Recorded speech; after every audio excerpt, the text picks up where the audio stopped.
hand over to Tamara. Now, Tamara, you are going to be telling us about insect biocontrols. I am. And you're going to be sharing with us how many years of wisdom? 20 years. 20 years of wisdom, ladies and gentlemen. Not mine. Not all mine. She's not that old, ladies and gentlemen. Over to you, Tamara. Thank you very much. Thank you. Can you guys hear me okay? Yep. Great. It's so glary here, so it's very hard to see you, but it's so great to see so many people here today. I want to tell you a story. So far this morning we've had heaps and heaps of facts and information. Wayne and Nick have provided you with lots of great solutions, and I have a story to tell about the history of biocontrol of GRT over the last 20 years. I will focus on the insect part of biocontrol, which is finding natural enemies in the native range where the weeds come from, and then bringing them back in, and hopefully finding something that will help for you. And Katrina after me is going to be talking about pathogens. So they're two slightly different kinds of research. Now, I know that some of you, when we get a room full of this many people, there's naturally going to be a few people who are dubious about the safety of biological control agents. And I totally get that. But what I want to do today is also demonstrate the level of safety measures that we put in to make sure that we deliver something eventually that is safe for you and effective. So two of the most asked questions that I get is that, how do you know that a biocontrol insect won't eat other plants? The second important question is, so when it's eaten all of this weed, where's it going to go? What's it going to eat? Isn't it just going to eat something else? So there's something about insects that you might already know. So we have these generalists. We have like a plague locust that will just come along and eat everything. What we're looking for is a specialist insect that will only eat one species or a really narrow range of species. That's called monophagous. And funnily enough, most insects in the world are monophagous. They're very, very picky about what they eat. So our job is to find that insect that wants to eat GRT only. They're very clever at finding their hosts. So in answer to the first question, how do we know they won't eat other plants? Well, we test it. We test it extensively. It can take 15 years for a full biocontrol program, from native range surveys through to release. A lot of them are just not successful and they will be stopped, and we'll go through those points where they stop. And the next question was, where do they go when they've eaten all of their target weed? Nowhere, they will die, which is one of the reasons why when we do have a biocontrol, we have to move it around a little bit if they're not very good at dispersing. So there's a whole bunch of steps here. I can't go into too much detail because I only have about 15 minutes. But before we even start a biocontrol program, we have to make sure everyone's on the same page. Does everyone want this weed killed? And that can be quite controversial for some grasses, because one place will want it to be killed, another place will need it because there's some economic benefit. But so far, we've had agreement across the board that GRT should be killed, or reduced at least. And that was done via an extensive stakeholder consultation process, which happens for every biocontrol program, and it has been listed as a target for biocontrol. So we've ticked off that step. The next step was offshore research to find natural enemies of GRT, and these are called native range surveys. So I'll talk about that a little bit in a sec. And I've drawn a red line under there because that's sometimes one of the points where we stop. Sorry, just sort of talking there. Is it cutting in and out? Oh, it's not coming on the screen. I'm just going to...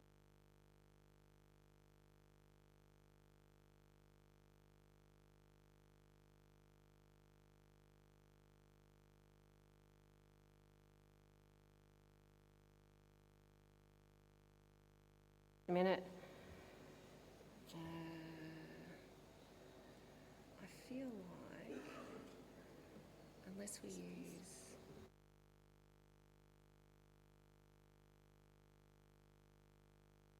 Let's see.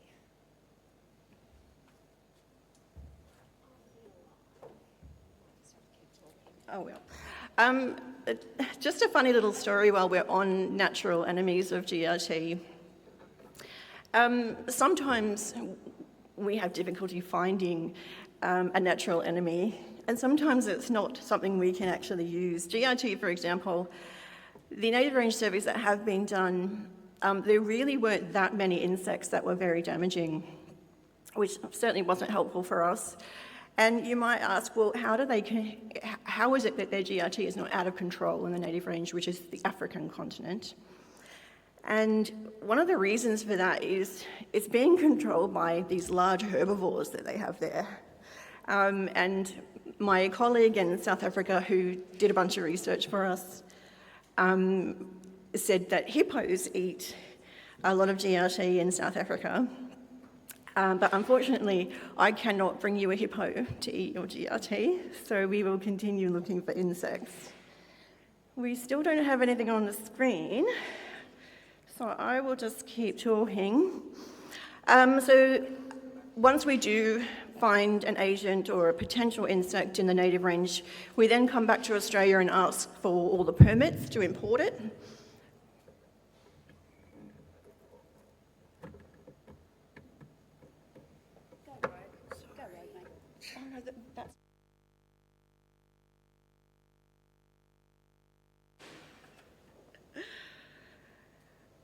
Yep, so we asked for those permits from the Australian government, and they ask for a whole bunch of background information, which can take me about a year to compile, but we've done most of that work. And eventually we get a permit to import it into Australia.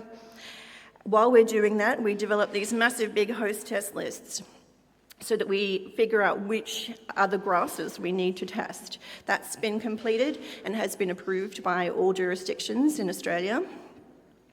The next step is the importation process, going back to Africa, bringing something back into Australia and rearing it. Now, this is a really hard line, stop-go situation sometimes as well.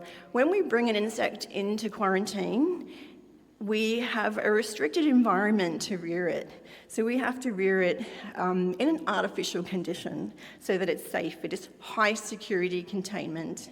We do have temperature-controlled glass houses and laboratories to do that, but it doesn't get its full range of environmental variables in there, and we have to deal with that. That can be really tricky. The insects don't come with an instruction manual. We have to figure out what they like, how they reproduce, what damage they can do, whether they're actually having an impact on the weed at all. You're right. I'm up? Oh, hurrah. You see my list now. So there's another red line there, a stop-go point. If we can't determine what makes these insects tick, if we can't make them reproduce in an artificial environment, we can't check whether they are safe to be used in Australia. So that's a hard line there we have to stop. The host testing after that can take 2 to 5 years, depending on the length of the test list. There are a lot of grasses in Australia. That's going to take us a while. And eventually, if we're completely happy that it is safe to release, we'll apply to the Australian government to release it into the environment.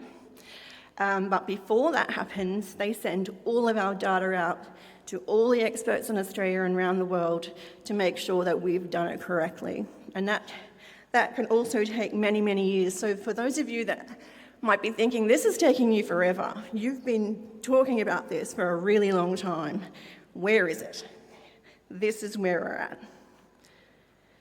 We conducted, when I say we engaged Rhodes University in South Africa to conduct native range surveys, and they were initially done from 2001 to 2003. At that time, there was a pretty serious drought, and they only really came up with this species of wasp called Tetramesa. that was sufficiently damaging and it looked to be host-specific. So they identified that as what we should be working on. But there was a massive drought at the time, and I was not convinced that they found everything that should be there. But they were unable to rear this wasp in the laboratory. It was a while back, and I always thought maybe they just didn't have the facilities to do it. So although that project, way before I started with the department, got shelved, 12 years later, the program started again, and we engaged Rhodes University again to have another look at Tetremesa. He tried, and he could not rear these wasps in captivity, but he was able to determine that they were quite likely to be host-specific. He tested grasses that occur both in South Africa and Australia, and we were like, great, but we really need to rear these insects. So I thought, well, let's just do it ourselves. So we imported 3 batches of GRT stems from South Africa and into quarantine, and we tried to rear them. Unfortunately, we were unsuccessful. We can't figure out what it is that they want. We tried a lot of different methods in getting them to mate. The issue seems to be with mating. You can see in the middle of that biggest photo, there's a tiny little wasp. One of the other issues with this species is that it's the larvae in the stem that's doing the damage, but 80% of that larvae is predated by other wasps. So most of them are dead by the time we get them. So Tetremesa, I'm afraid, needs to stop. We need to find something else because we've spent a fair amount of money on something that I just can't progress any further. So that's where we are. We're at that red line where we imported them and we are not able to work out their biological requirements. So what's next? What do I do? I'm not just going to abandon biocontrol. I still think there could be something out there. So I'm wondering whether we need to do more native range surveys.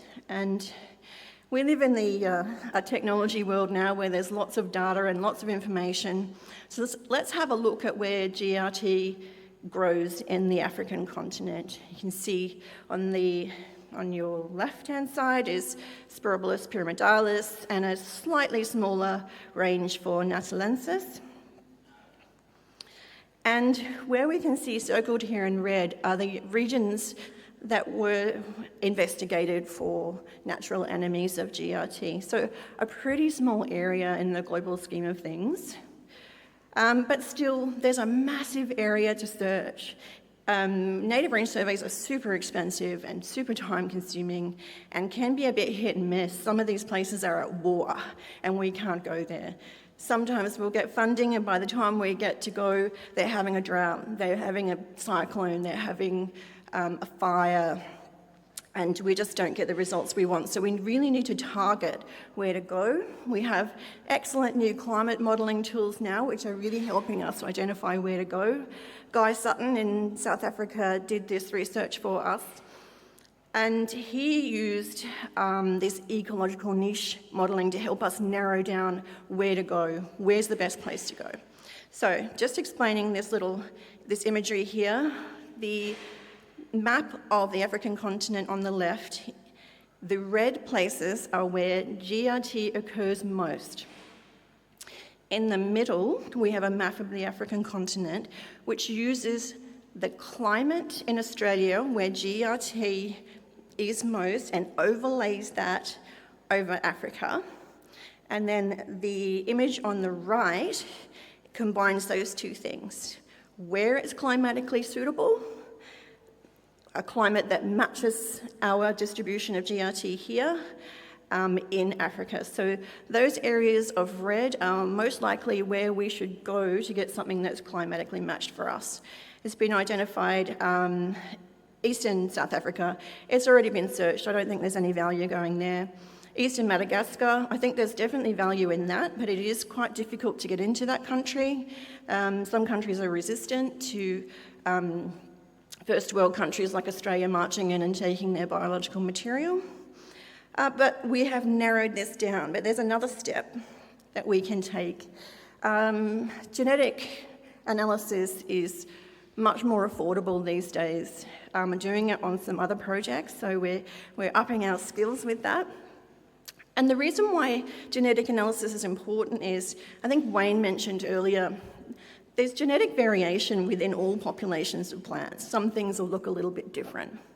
And because those insects can be so specific and prefer a specific type of plant, they can also prefer a specific variety of plant. So we have to find something that is not only climatically matched to Queensland, but genetically matched to GRT in Queensland. So once I've collected samples from the native range, compared them to our genetic description of what we have in Queensland, I should be able to further narrow down where to go and look, and that will save time and money.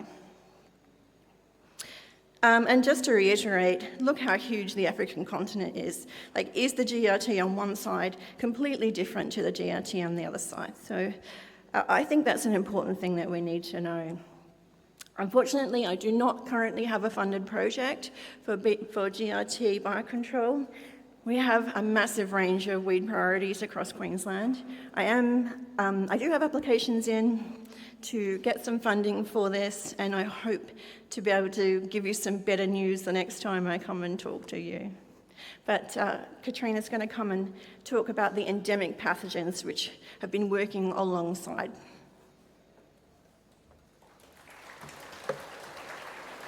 Wow, thank you so very much. I didn't realise that there was so much rigorous research and protocols that go into finding a biocontrol. If you had one message for the audience, what would that be? That would be, and I say this to everyone, biocontrol is not a silver bullet. What we do find for you eventually, if we can, may reduce seed set, it may reduce plant height, but it will not solve your problem. Please do not wait for us to find a solution. Keep working on it. On that uplifting note, thank you very, very much, Tamara. Next, I'd like to introduce Dr. Katrina. Dr. Katrina is going to speak about the pathogens, biological pathogens that she's been researching. And I should have mentioned, sorry, both of these ladies are weed scientists from the Department of Primary Industries. Now, over to you, Dr. Katrina. Thank you. Hello, let me just pull up my presentation.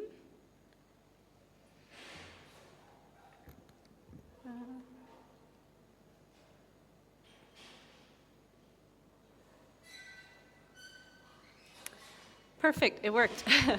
So hi, I'm Katrina. I'm from Queensland DPI. I'm based in Brisbane. I've only been with the department a couple of years now. I took over some projects from a previous weed scientist who recently retired. You might have heard of his name, Joe Vitelli. He was with the department for several decades. He accomplished a lot, especially in GRT research. One of his projects that I've taken over is on developing pathogen biocontrol agents for giant rat's-tail grass and other weedy Sporobolus species.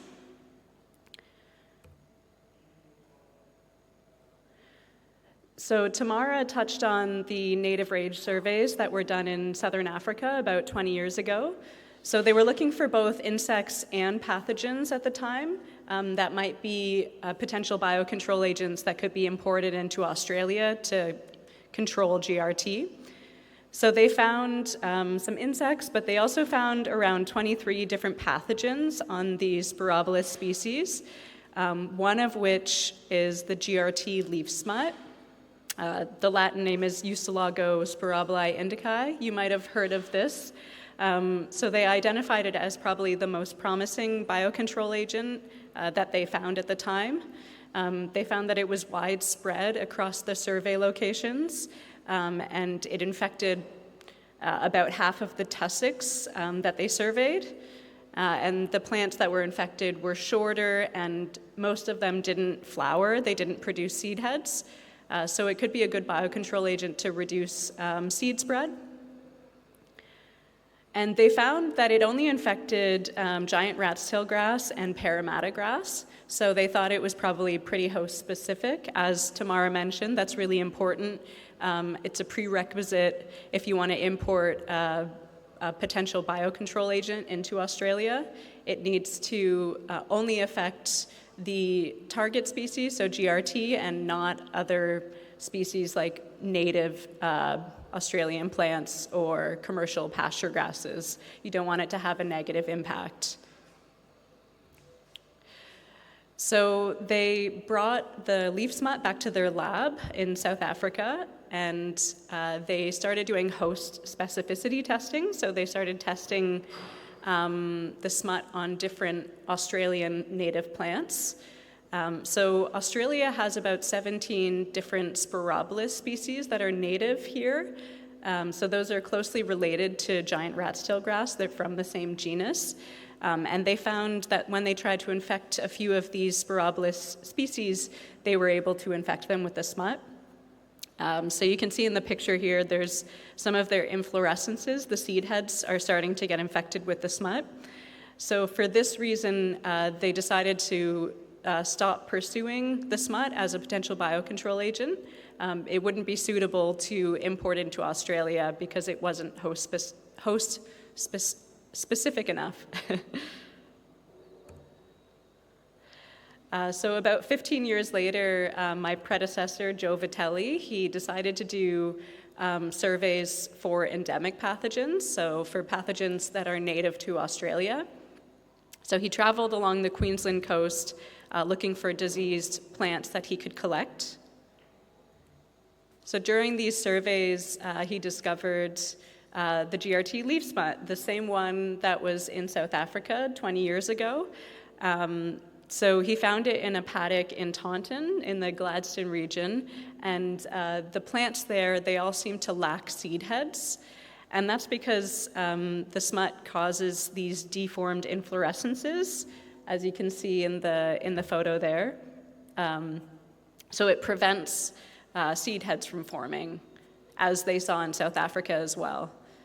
Another symptom of the leaf smut is the dead curly leaves in the second picture there.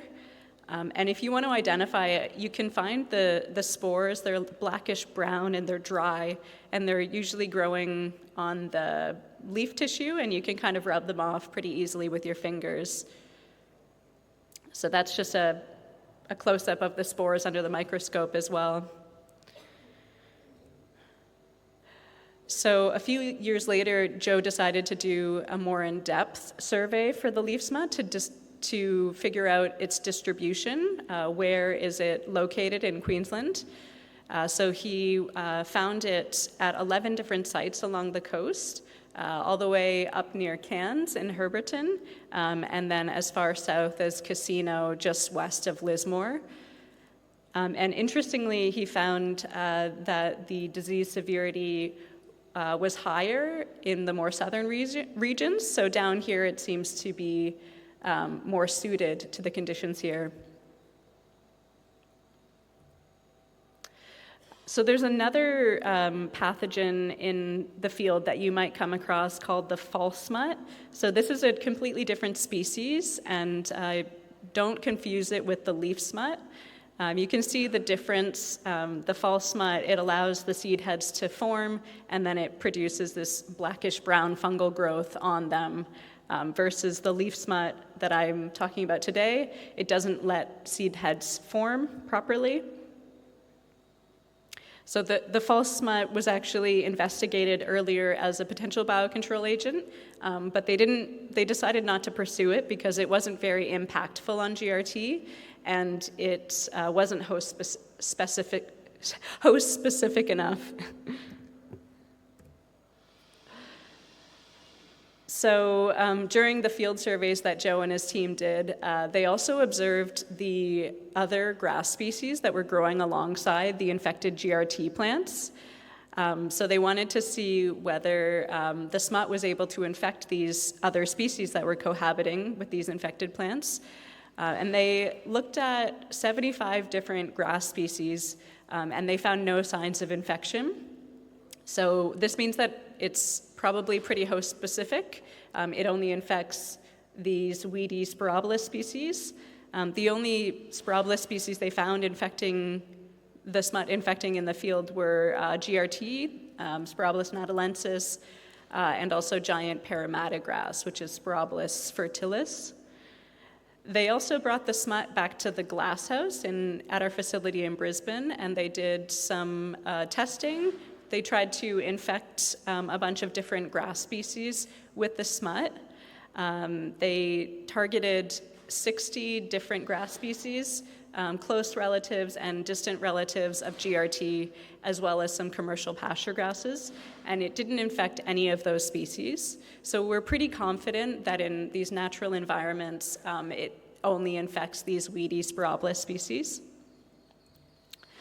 However, in the lab, we also did some testing in these little sterile boxes. So we have like these takeaway containers where we have agar in the bottom with some nutrients, and we grow our seedlings in them, and it's a completely sterile environment. It's enclosed, and it's one good way to do pathogen testing because it prevents any other pathogens from contaminating and potentially causing symptoms when we're trying to look at this symptom specifically from one pathogen, like this leaf smut. So in these tests, we found that the leaf smut was actually able to infect a wider range of species. So not only just weedy GRT, but also Parramatta grass, Spirobolus africanus, and then also a few of our native Spirobolus species. So because of this, we're still continuing our field surveys. We are fairly confident that it's host-specific in natural environments, but these lab results do warrant further field surveys. So we've got a PhD student on the case. She started earlier this year, and she's going to continue surveying in the field just to see if the smut is impacting any other species in fields where there's infected GRT. She's also going to quantify disease impact on GRT. So that's something we haven't actually done before. We don't really know how it affects GRT. And we also don't know how environmental conditions affect disease severity and infection rates. We have an idea that it seems to like drier conditions, like these last few years where it's been pretty wet. The disease severity has been pretty low compared to in drier years, but we don't know exactly what humidity and what temperature, et cetera, it prefers. So she's going to do some growth facility experiments to test that. So once we have a better idea of the environmental conditions that it prefers, we'll be able to develop some guidelines for landholders and local council to go and spread the smut. But before we can encourage its spread, we'll need to get it registered with the APVMA. So this requires further field surveys so that we're confident in its host specificity, and also it would be a good idea to quantify its impact on GRT so that we can also show some efficacy to the APVMA. So that's probably a few years away still. It does take a long time to get things registered with the government, and also we're still going to continue our field surveys for the next 2 or 3 years. So we've also got these other pathogens that we're working on. So these are endemic pathogens. They're native to Queensland that Joe Vitelli and his team found.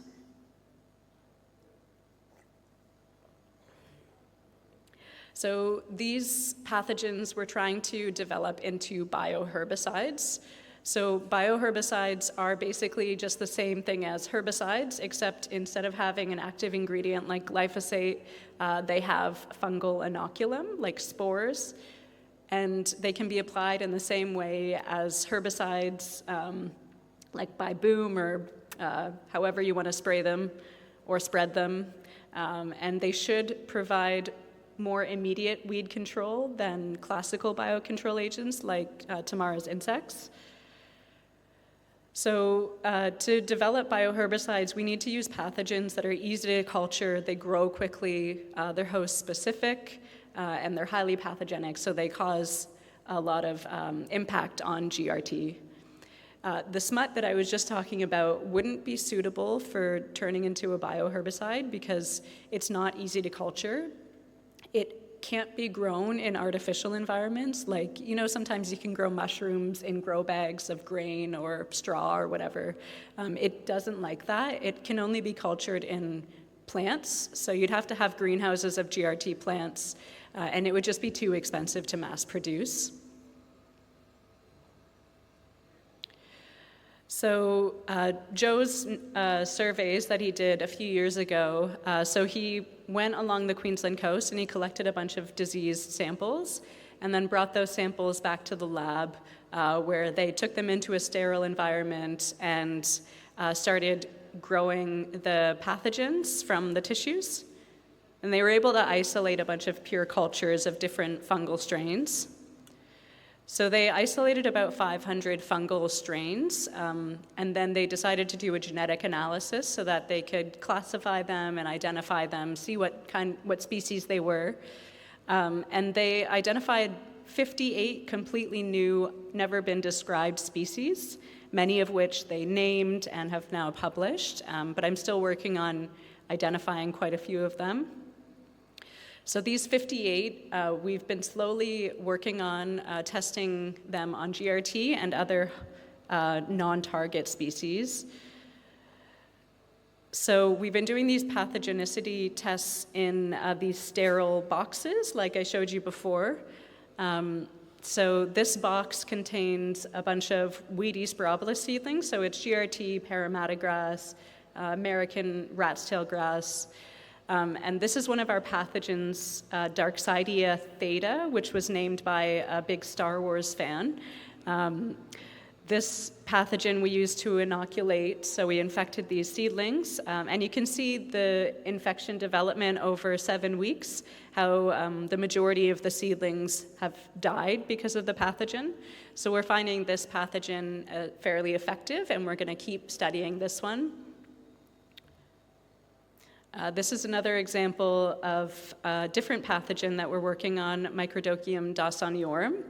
So we're not only doing those little seedling box tests, we're also testing these pathogens on larger plants in the glasshouse because we need to test at different growth stages because different pathogens will affect different growth stages. Like the smut will mostly affect the inflorescence, so you need to have them growing the whole range of their growth cycle. So this Microdochium dawsoniorum, you can see in the picture there, there's some mycelium. So it has different colored mycelium based on the different types of media that you grow it on, which is kind of interesting. And that's a picture of the curved spores below.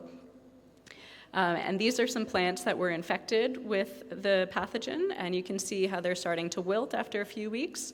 So we're continuing to test this one as well as the previous one and about 6 other pathogens. So we've got a PhD student who started a couple years ago, and she's continuing to test our top 8 pathogens that we've narrowed down over the years as probably our best candidates for bioherbicide production. She wants to narrow these pathogens down further to maybe 3 or 4 of the best ones that we can then field test, and we're planning on doing field trials in Queensland and also New South Wales. Once we're confident in these pathogens, we're going to look to find an industry partner that can help us formulate, mass produce, and commercialize these bioherbicide products. Because we're a government research facility, we just don't have it's not feasible for us to commercialize the products, so that's why we need to partner with industry. And once there's formulations that are tested and they're effective, they'll need to be registered with the APVMA, which takes a long time. So again, it's probably a few years away. I think this project, it's probably 5 to 10 years before you're actually seeing any bioherbicide products for GRT. So that's it. Yeah, thanks so much for listening.